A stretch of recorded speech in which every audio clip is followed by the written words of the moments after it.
Selamat siang pemirsa, iNews kembali hadir di sela-sela aktivitas Anda bersama saya Silva Nur Hajijah yang akan memberikan berita terkini dan teraktual.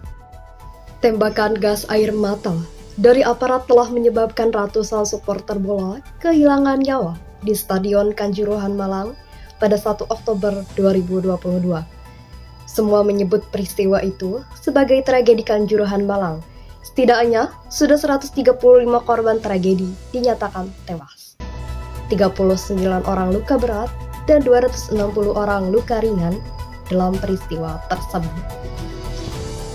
Tim Gabungan Independen Pencari Fakta atau TGIPF yang dibentuk oleh Presiden Joko Widodo telah menerbitkan laporan. Namun itu seperti tak berarti.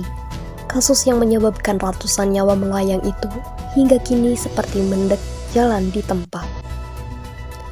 Tragedi Kanjuruhan terjadi usai pertandingan lanjutan BRI Liga 1 antara Arema versus Persebaya Surabaya.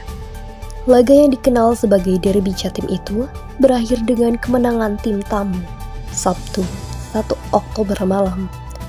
Sejumlah supporter kemudian ada yang turun ke lapangan ketika tim dan ofisial Arema menghampiri tribun untuk meminta maaf kepada para pendukungnya karena kekalahan tersebut. Komnas HAM menyebut peristiwa dimulai sekitar pukul 22 waktu Indonesia bagian Barat atau kira-kira 20 menit sebelum peluit pertandingan selesai dibunyikan. Pada menit itulah gas air mata pertama ditembakkan aparat untuk menghalau supporter di lapangan. Namun, bukan hanya di lapangan, dari rekaman yang beredar, terlihat pula gas air mata itu ditembakkan ke arah tribun penonton. Para supporter di tribun panik.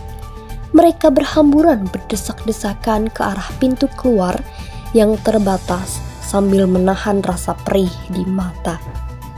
Aparat termasuk Kapolda Jatim, kala itu Irjen Pol Niko Afinta, mengklaim gas air mata itu ditembakkan untuk mengamankan situasi kericuhan supporter yang turun ke lapangan. Niko, Minggu 2 Oktober, bahkan mengklaim penembakan gas air mata oleh aparat sudah sesuai prosedur. Namun, klaim itu terbantahkan baik dari temuan Komnas HAM maupun TGIPF yang laporannya telah diserahkan ke Jokowi. Berdasarkan temuan Komnas HAM, supporter turun ke lapangan untuk memberi semangat kepada para pemain klub sepak bola yang kalah. Terlebih, aparat tak hanya menembak pada satu titik, mereka juga menembak ke berbagai arah. Termasuk tribun. Ada 11 tembakan gas air mata yang dilepaskan. Satu persatu gas air mata ditembakkan, membuat stadion mengepul. Semakin banyak pula supporter yang panik. Mereka berlarian ke arah pintu, berharap bisa menghindari gas air mata dan menyelamatkan diri. Namun, keluar dari stadion saat itu tidak mudah. Jumlah penonton pertandingan pada malam itu melampaui kapasitas seharusnya. Komnas HAM mencatat ada sekitar 43.000 tiket yang terjual. Padahal, kapasitas Stadion Kanjuruhan maksimal menampung 38.000 orang. Ditambah, pintu stadion yang terbuka ukurannya kecil. Ada 2 helai pintu kecil yang terbuka, masing-masing mempunyai ukuran dimensi 75 cm dan tinggi 180 cm. Puluhan ribu supporter pun harus melewati tangga yang curam dan berhimpitan untuk bisa lolos keluar dari pintu. Banyak supporter yang sesak nafas akibat kondisi tersebut. Komnas HAM mencatat ada 6 pintu yang jadi titik paling banyak ditemukan korban berjatuhan, yakni pintu 3, 9, 10, 11, 12, dan 13. Tragedi Kanjuruhan tidak hanya geger di Indonesia saja, tapi menjadi sorotan di mata dunia. Tragedi Kanjuruhan Malang sejauh ini menjadi 3 besar bencana sepak bola setelah mimpi buruk yang terjadi di Lima, Peru pada 1964 silam, dan Ghana pada 2001 lalu. Per Minggu 2 Oktober malam, 125 orang dilaporkan meninggal dunia. 39 orang luka berat, 260 orang luka ringan dalam kejadian tersebut.